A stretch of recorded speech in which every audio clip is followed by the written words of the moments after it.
Mr. Chairman, thank you for the opportunity to come before this committee again.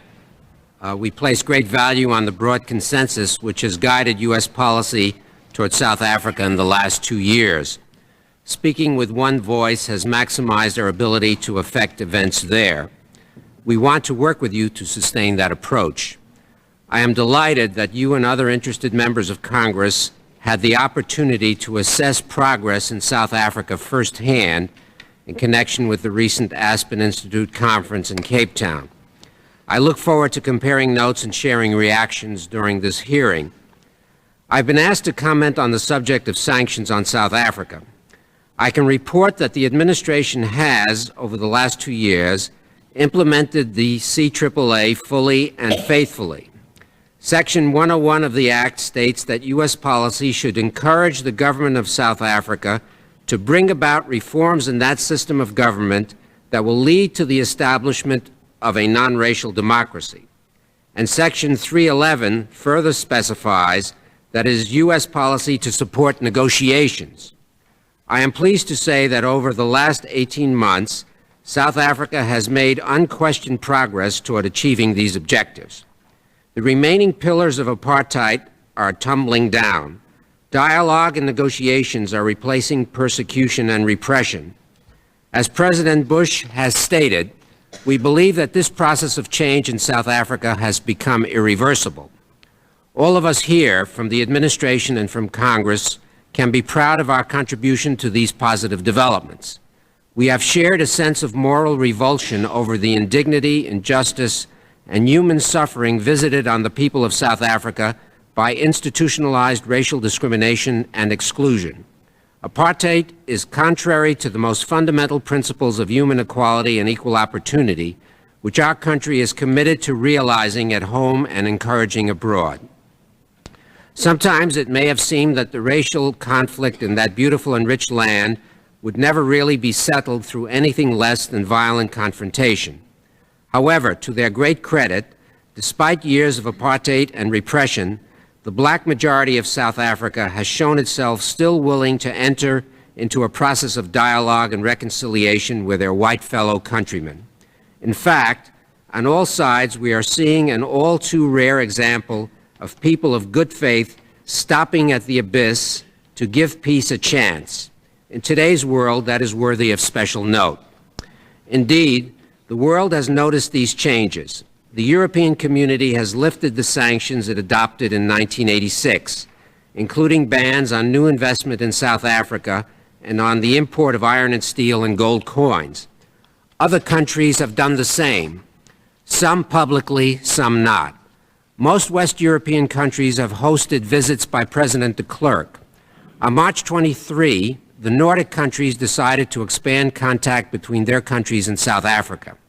Meanwhile, the Soviet Union and South Africa are opening intersections in each other's capitals. Eastern European countries, which broke off relations with South Africa in 1963, are reestablishing relations. In the first weeks of April, South Africa appointed heads of mission to Poland, Czechoslovakia, Romania, and Bulgaria. Trade between Eastern Europe and South Africa is rapidly expanding. In Africa, to cite a few of many examples of changing attitudes, Ghana has announced that newly issued passports would be valid for all countries, not valid for all countries except South Africa. Zambia has agreed to issue visas to South Africans at the border, in contrast to previous lengthy visa processing. Delegations from Gabon and Angola visited South Africa in January 1991. South African Airways recently reached new agreements for landing rights in a number of African countries. Other African countries appear on the verge of taking similar positive moves. As the current dispute between the government and the African National Congress over violence indicates, the road toward a negotiated settlement will not be easy. The parties to this violence must do all they can to end it. Unquestionably, the government has a special responsibility to ensure the impartiality and credibility of the police.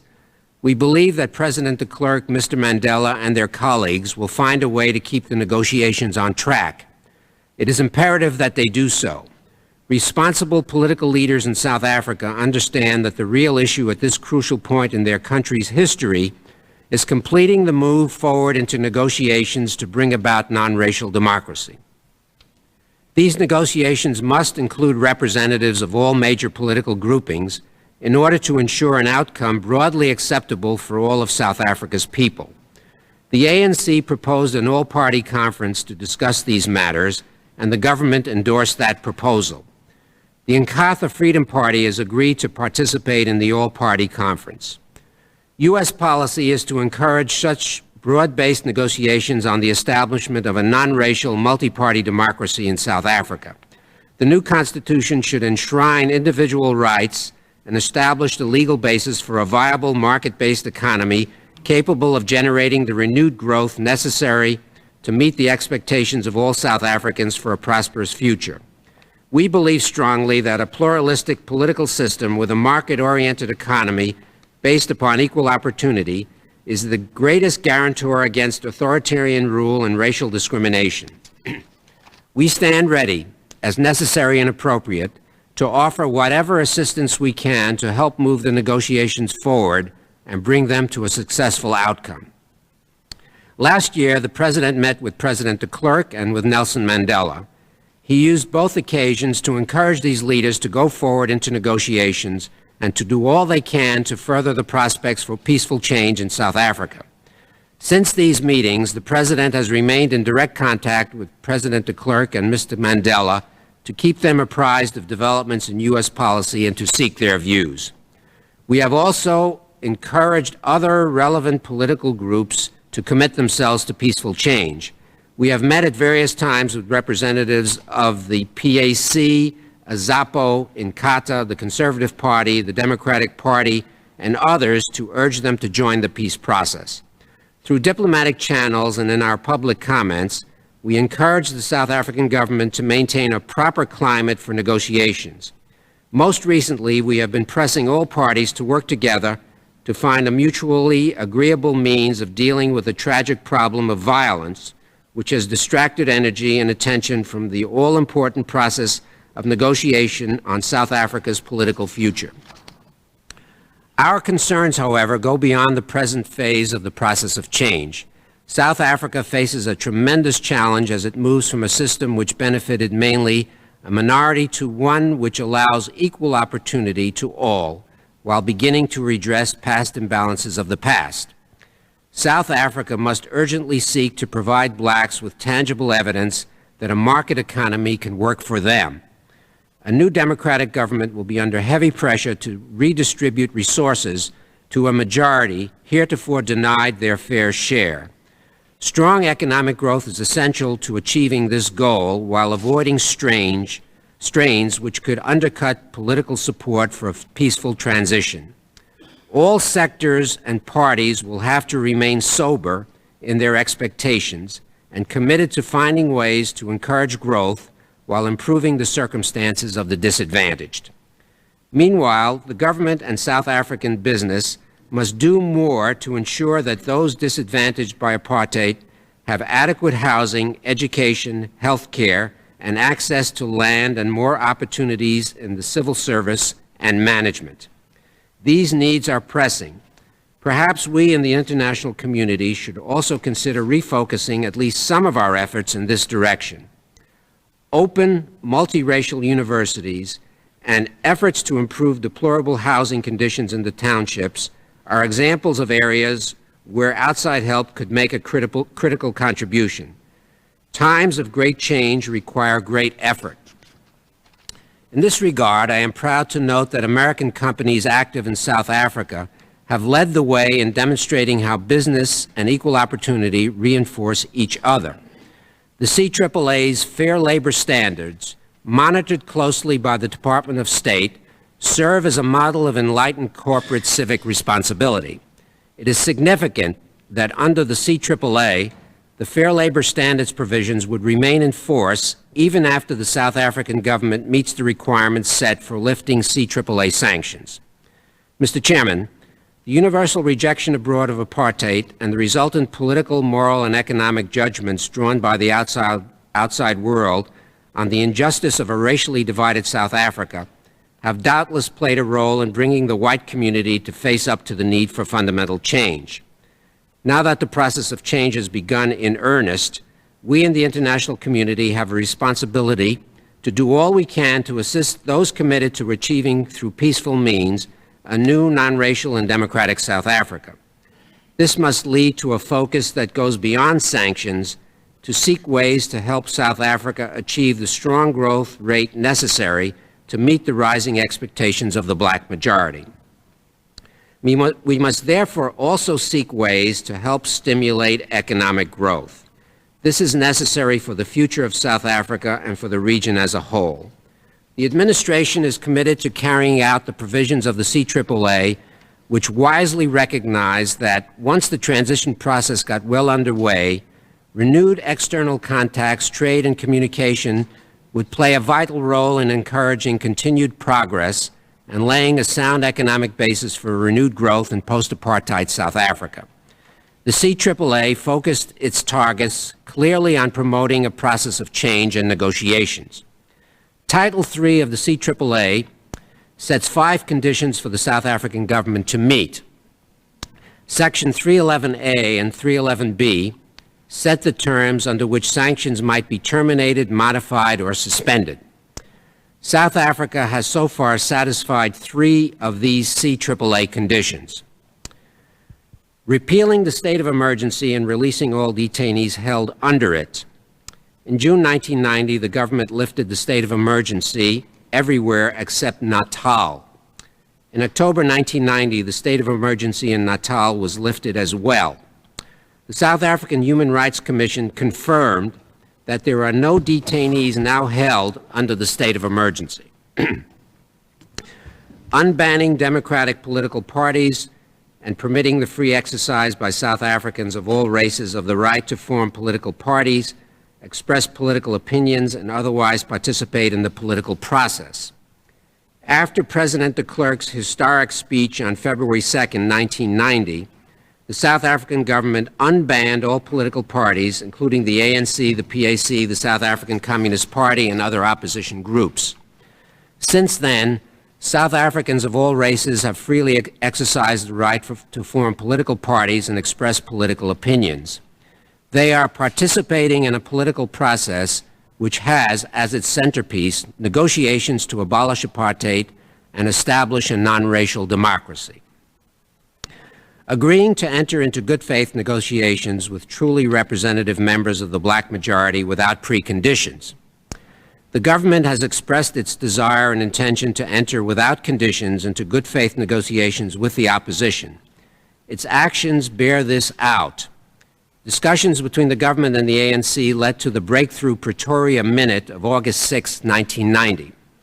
This document provides for the suspension of violence and the release of political prisoners, as well as for subsequent negotiations on implementation, which are ongoing. Once the minute is fully implemented, the ANC's conditions for beginning full-fledged constitutional negotiations will have been met. 2 conditions have not yet been met.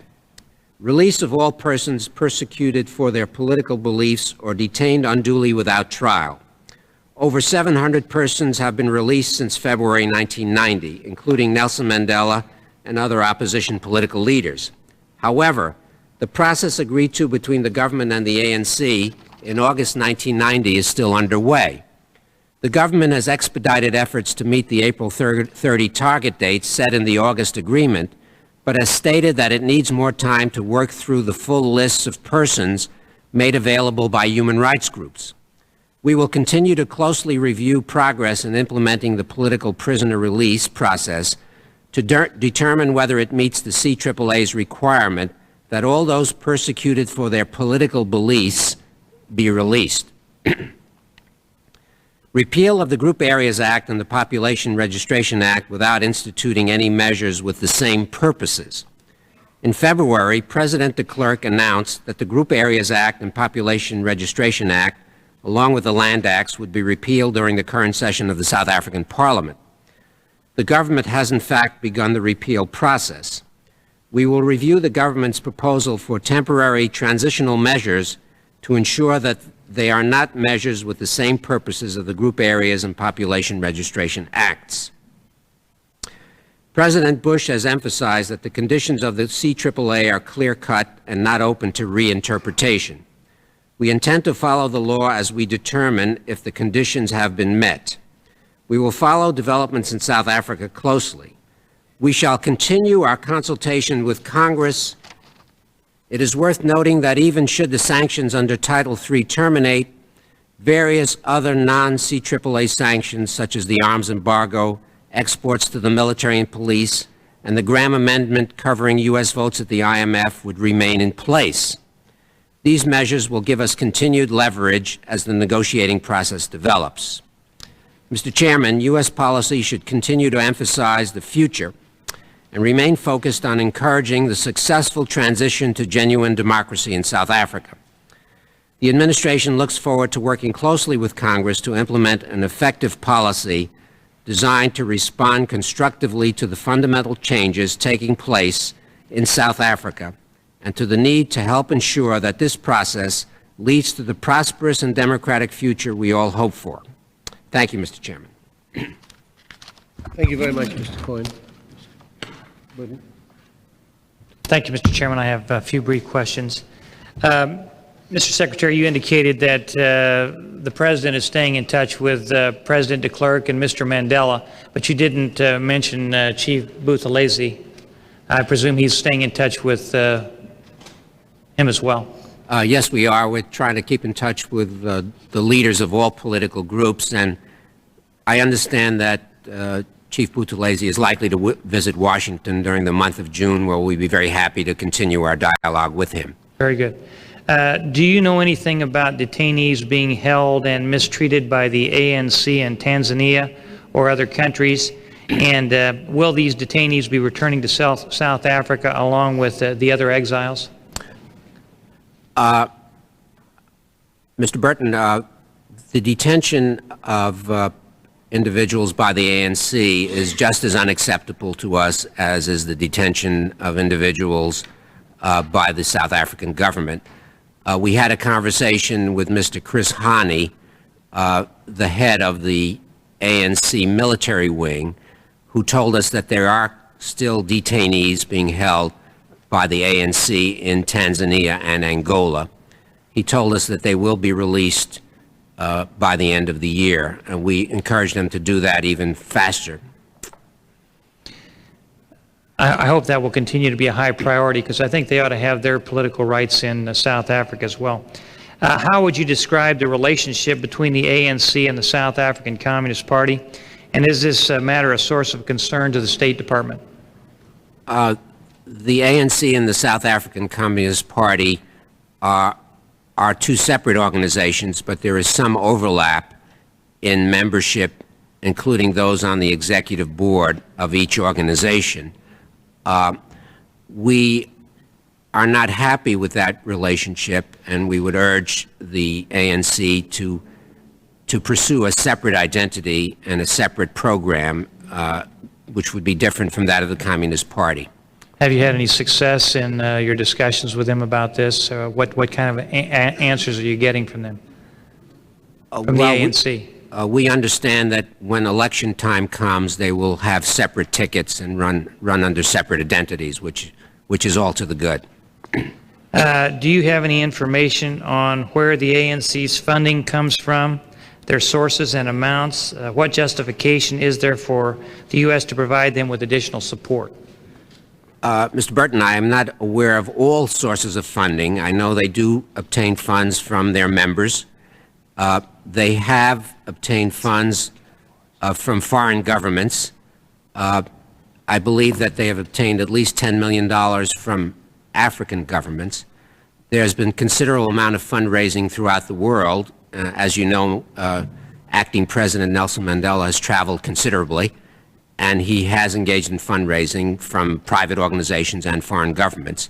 I personally believe that after many years in exile, many years in prison, before the ANC and other African political organizations can hope to compete with the government in the political arena, they do need to have a level playing field. They do need help in establishing the normal lines of communication that any political party should enjoy. And I truly believe that the United States government should help the ANC as well as other political organizations such as Inkatha. Could we get an accounting, if you have that information on the sources of the revenue to the ANC? If you have that, I'd like to see that. Mr. Burton, we will give you whatever we have, although I'm quite sure that our information is not exhaustive on Okay, I have one last question. According to the Namibia Accords, which led to the independence of Namibia and the free and fair elections there, I thought that the ANC was supposed to be out of Angola. And it's my understanding they still have bases there and they still have operations there. Is that true, and are they about to live up to the Namibia Accords? The Namibia Accords are not specific as to what any country can have in terms of foreign political organizations. It's a rather generalized term that each country will not allow its territory to be used for aggressive purposes against a neighbor. This has been interpreted essentially as not allowing military groups to operate from their country. So we know there are no ANC fighting forces in Angola, but Angola does harbor ANC exiles in camps there, and my feeling is that this is not a violation of the accord. Thank you, Mr. Chairman. Thank you. Woodby. Thank you very much, Mr. Chairman. Let me say, first of all, Mr. Cohen, that I want to commend you on the approach that you have taken these past many months to the question of South African policy. Particularly important, as you mentioned in your own statement, I think, has been your efforts at consulting with the Congress, developing essentially a bipartisan approach in which we would be speaking with one voice. I think that has greatly strengthened our foreign policy and been very constructive. I also share your view that there has been progress. There has been some very significant progress in some areas in South Africa, some remarkable risk-taking on all sides, and some rather remarkable pragmatism on all sides has been evident in the political discussions and negotiations that are in process. And in most respects, I would fully associate myself with your testimony today. There is one significant respect in which I would have to, I'm very disturbed, however, by that testimony, which I will get to in just a second. I do think it's very important to understand, notwithstanding the evidence of progress, how long a distance is yet to be traveled. You mentioned a moment just now in response to your question from Mr. Burton, the absence of a level playing field in the negotiating process that will hopefully at some point unfold. I think you're absolutely on target in citing that, not only in terms of the lack of resources that the anti-apartheid movement brings to bear in that negotiating process, as political parties certainly, but even more so in the unprecedented situation in which one of the parties to the negotiation has essentially legal control over all the instruments of security and of the police operation. Which is why I take it you yourself mentioned that the government has a special obligation and responsibility here to make itself credible as it deals with the issue of violence in South Africa. And I must say that the government's failure to deal with its own piece and contribution to that violence, such as the failure to really address the death squad activities, I think has got to be deeply troubling, because I think it has helped to impugn or impair the credibility of the government in that process. The part of the testimony that I have some real problems with is your discussion of the conditions under which you say the Comprehensive Anti-Apartheid Act sanctions would in fact be met. You indicated that in the administration's view, there are 3 of those conditions that have been already fulfilled. I'd like to read you one of the conditions that you cite as being fulfilled.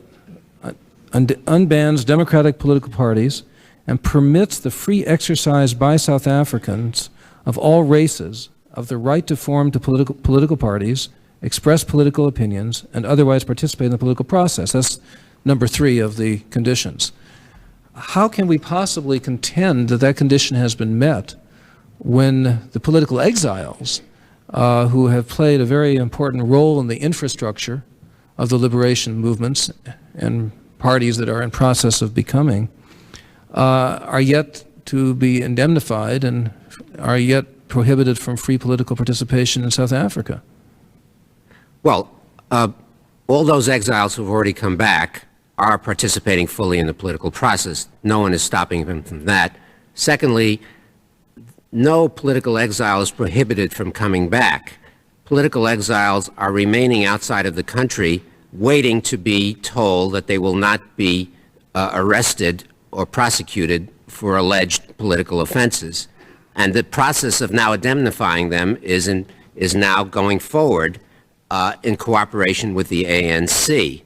And I'm quite convinced that the process of returning the exiles will take place this year. But at the present time, there is no exile who is prevented from coming home Well, is that not and participating in the political process. but isn't that a play on words? I mean, obviously, if they are threatened with arrest upon their return, they are not free to participate in the political process. I'm quite sure 98% of them would not be arrested, and all of them who are not going back yet are waiting to be assured that they will Well, not. that may happen. My only point is that at the point at which it happens, there will be further progress. But I disagree with you totally that this means that they're not in compliance with the law. Anyone who comes back can participate in the political process. That's absolutely clear. I don't see, but if in fact there are a number of exiles that are not yet free to return, how can it be said that there is the free exercise by South Africans being permitted of all races to do the things that go They are under all the free banner to of- return. There's nothing stopping them from returning. other than the threat that they might be imprisoned the moment they return? Well, I mean, give me a break. those who have not committed any offenses or are not accused of committing an offensive will not be put in prison. I'm not defending the process that is now being used to indemnify them. I think it is rather slow. But I don't think this means that the South African government is not in compliance with this particular section of the Act. Well, I don't understand the logic. Mr. Chairman, I see the light has turned. Is there a possibility of asking one last? Of course. Of course. Could I raise one? The fifth condition under the sanctions is that it agrees to enter into good faith negotiations with truly representative members of the black majority without conditions. Again, while I am encouraged that we may be moving in that direction, at this point in time, all that is happening in South Africa is talks about talks. Would it not make sense that minimally we track the United Nations resolution that was backed by the United States, which lays out the conditions for the conclusion that you have good faith negotiations with truly representative members of the black majority participating? We don't know the nature of this conference. We don't know the mechanism by which a new constitution is to be derived. We don't know who's going to be sitting around the table. We don't know if the government's going to agree to sit around the table with truly representative members of the black majority. How can we say that we're that far along that we have this kind of commitment and process? Well, I'm not satisfied with the state of negotiations. I think it's much too slow. I would have preferred full-scale negotiations to have taken place a year ago. But in terms of compliance with the CAAA, the only people putting preconditions on full-scale negotiations is the black majority. The government has been ready for full negotiations since President de Klerk's speech of February 1990. But the ANC, quite correctly in my view, said they cannot negotiate until the obstacles to negotiations are removed. Now, these are preconditions to negotiations imposed by the ANC. They have not been imposed by the government. Now the ANC is thinking of imposing additional preconditions to negotiations. I'm not saying that these preconditions are not valid. They're very important. They treat very important issues, and the obstacle negotiations that the ANC wishes to remove are the same as in the CAAA. We have stated the same preconditions for lifting of sanctions. However, for the purpose of compliance with the CAAA, the government has consistently expressed the desire to have full-scale constitutional negotiations with representatives of the black majority without preconditions. Any preconditions that have been imposed by the black majority. Let's face it, that's the truth.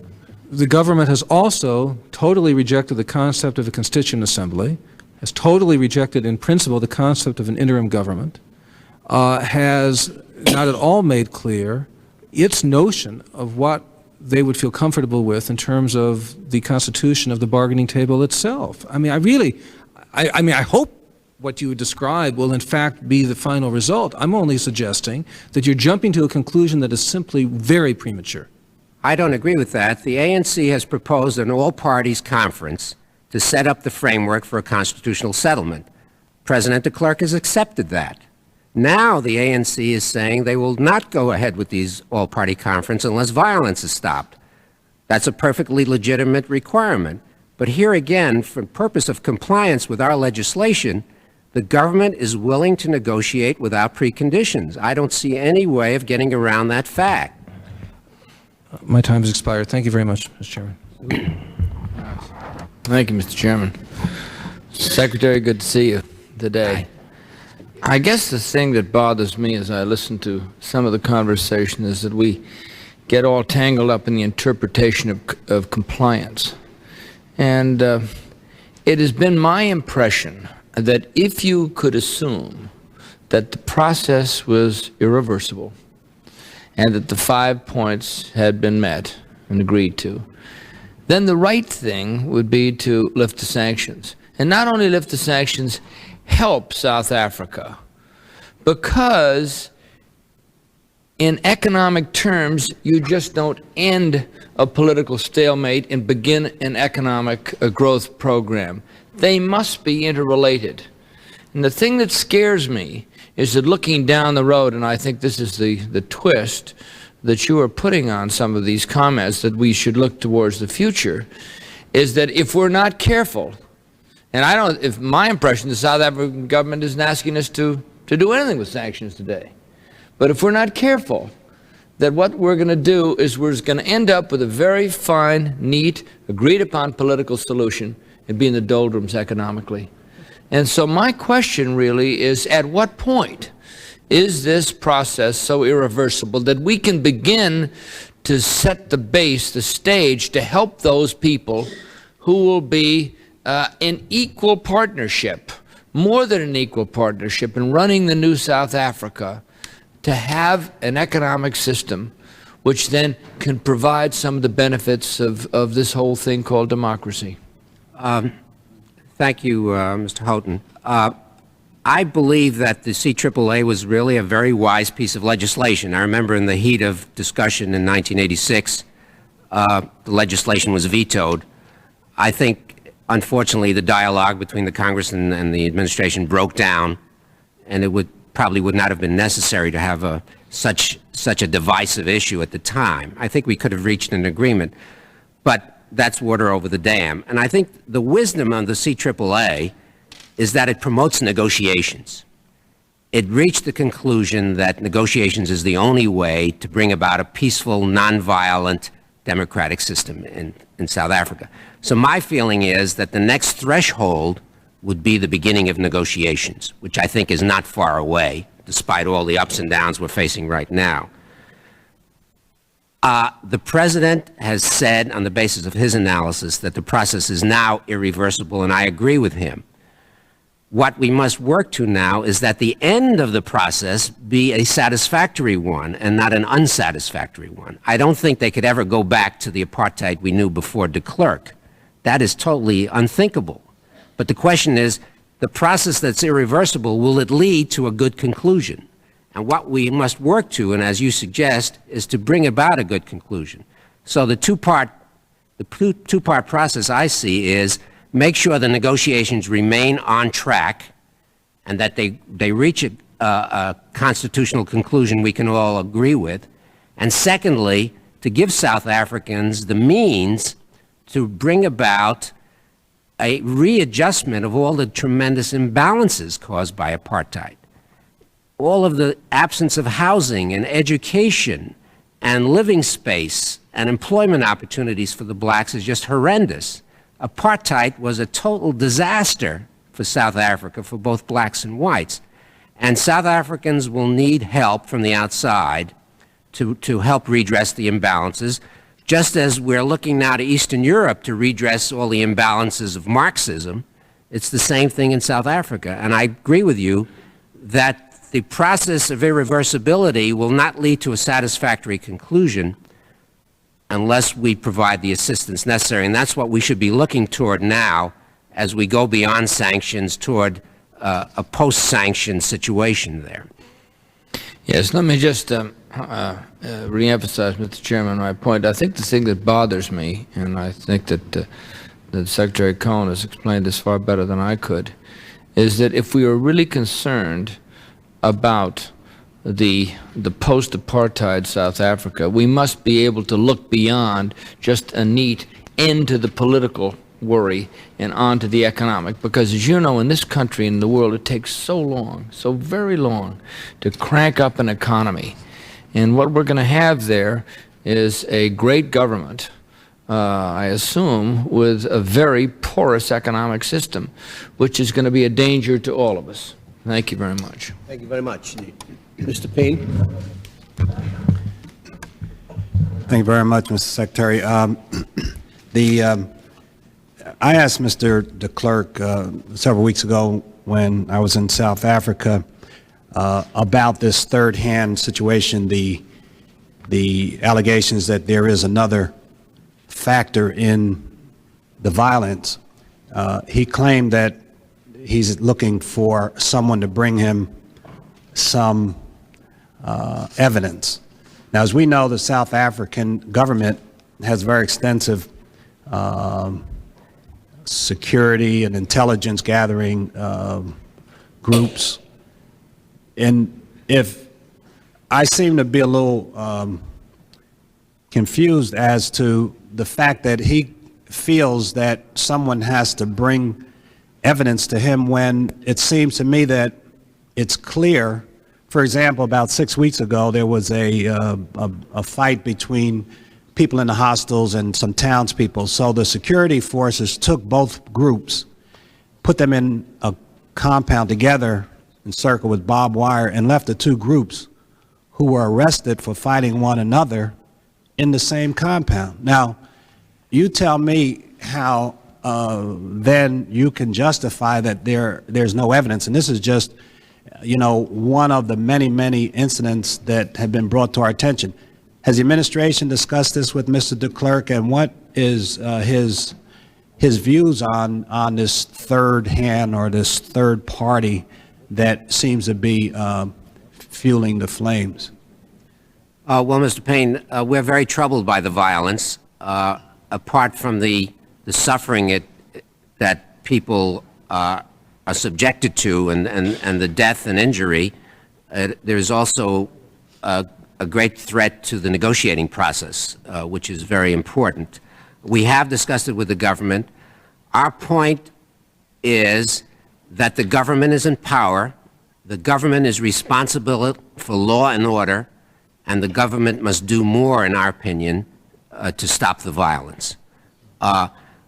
We have discussed possible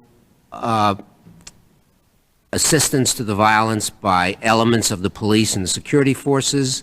Mr. de Klerk has informed us that he's totally determined to stamp out any of that he could find. I've talked to the Minister of Law and Order, has told me the same thing. We, as a U.S. government, do not have evidence that there is such a thing as a third force. We know there are extremists on both sides of the fence who don't want to see this process succeed. Extremists on the white side and various extreme right-wing groups. There are extremists in the black community who want to continue the armed struggle. So it's hard for us to pinpoint it. But we are in active dialogue with the government, and we are telling them it is their responsibility to stop the violence, no one else's. We would also encourage Nelson Mandela and other leaders to respond to President de Klerk's invitation for an all-parties conference on the violence issue. We think no one should reject dialogue on this very important problem. Mr. Chairman, could I have just one half question? In your comments, you indicated that the question about aid to movements like ANC, and you also mentioned, though, Inkatha would be an organization that you think that that funds should be made available to. Wouldn't you categorize these two organizations totally differently? Currently, Inkatha is indirectly funded by the South African government already. Actually, I think over $600 million have gone to that so-called that government to date. And how could we put Inkatha in the same category as the ANC to talk about funding for democratization to that organization? Well, I think all political organizations need help, Mr. Payne, but I would agree with you that the needs of the ANC are far greater. The ANC has been in exile or in prison, whereas Inkatha has been operating openly within the system. So in our efforts, in our calculations on need, we believe the ANC's needs are far greater than Inkatha. Thank you very much. Mr. Solage. Thank you very much, Mr. Chairman. Mr. Cohen, the administration has proposed, as I understand it, to provide some money to the ANC pursuant to the legislation that we adopted last year. I also gather that one or two members of the House and Senate have raised some objections. Is it the position of the administration that the objections of a single member of the House or of the Senate are sufficient to prevent the expenditure of duly authorized and appropriated funds? Because if so, I'd like to know about it. I'm going to start taking a closer look at how money is spent in other areas. Mr. Solars, as a constitutional matter, we have the administration's position is that we have the obligation to spend the money that's been appropriated. However, as a practical matter, we feel that objections raised by individual members of both houses should be taken into consideration, and we are now trying to work out with them the various reasons behind the objections. Well, I respect the right of my colleagues to express their concerns, but at the end of the day, we operate on the basis of majority rule around here. The majority has voted in favor of these programs. It's been signed into law, and it would be a formula for total paralysis if a handful of members who were opposed to legislation from its inception are in a position to prevent the disbursement of funds pursuant to the adoption of legislation which they opposed. I like your reasoning, Congressman. Would you like a job? Mr. Cohen, I'd like you to supply the committee with a list of all the pet projects funded by Mr. Solage.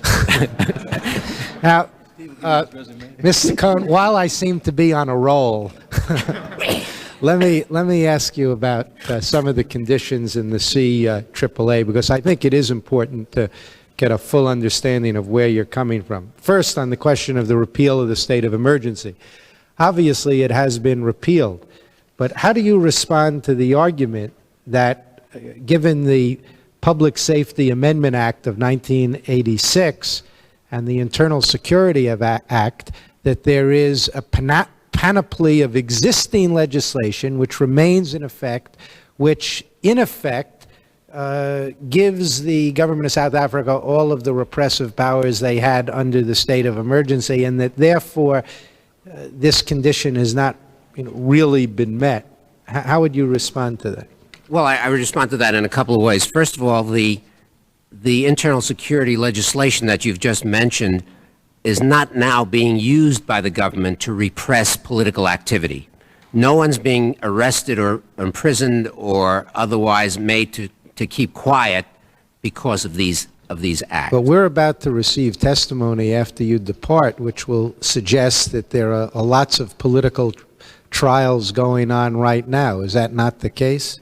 I'm not aware of political trials, but I'm open to argument on that. But in any event, the government of South Africa is trapped in this situation by the CAAA because people are not being detained under the state of emergency or maintained in detention. However, if anyone is arrested under one of these internal security acts and kept there without being charged, then they are being unduly detained without trial and would be subject to another part of the CAAA.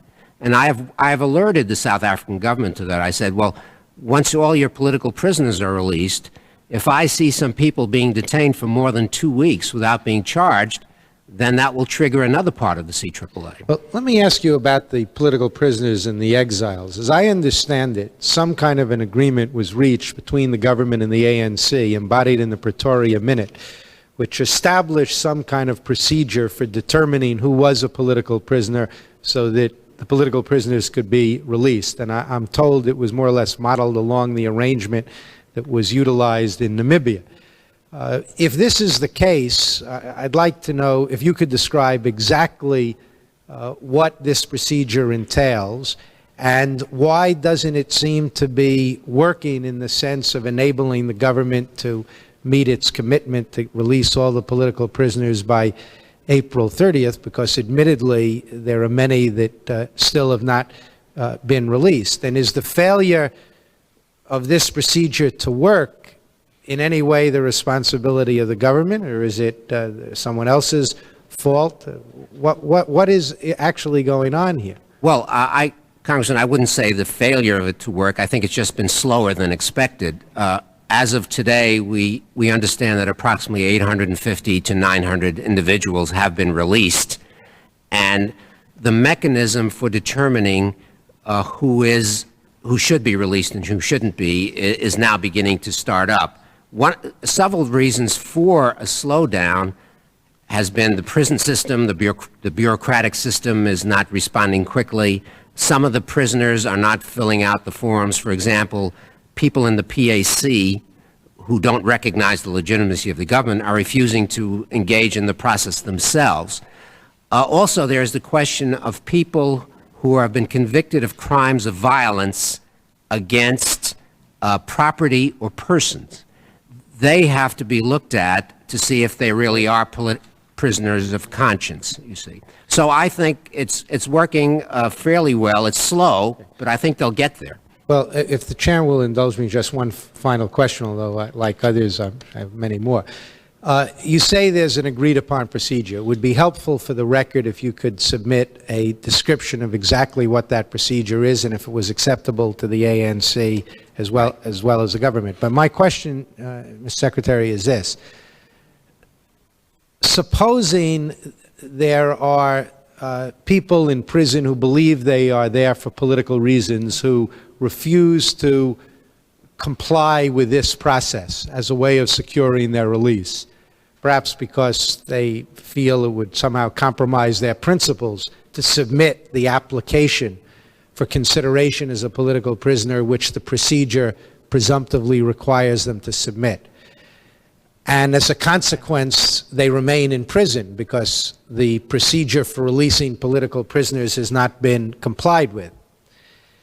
Under those circumstances, let's say there are 50, let's say there are 100, I don't know how many there might be, but if there are people in prison who claim to be political prisoners, whom the PAC says are political prisoners, whom the ANC says are political prisoners, but who have not been released because they are unwilling to comply with the procedures, what would be the position of the administration with respect to whether the condition in the CAAA requiring the release of all political prisoners has been met? Well, I would say two things to that. If an individual refuses to comply with the procedures, it still doesn't mean the government can't release them. So if the government can still release them and then therefore comply with our rules. Secondly, if people are still in prison for whatever reason, we will examine each case based on our own criteria as to what is a prisoner of conscience. And if there are still prisoners of conscience in prison, they will not have complied with our legislation.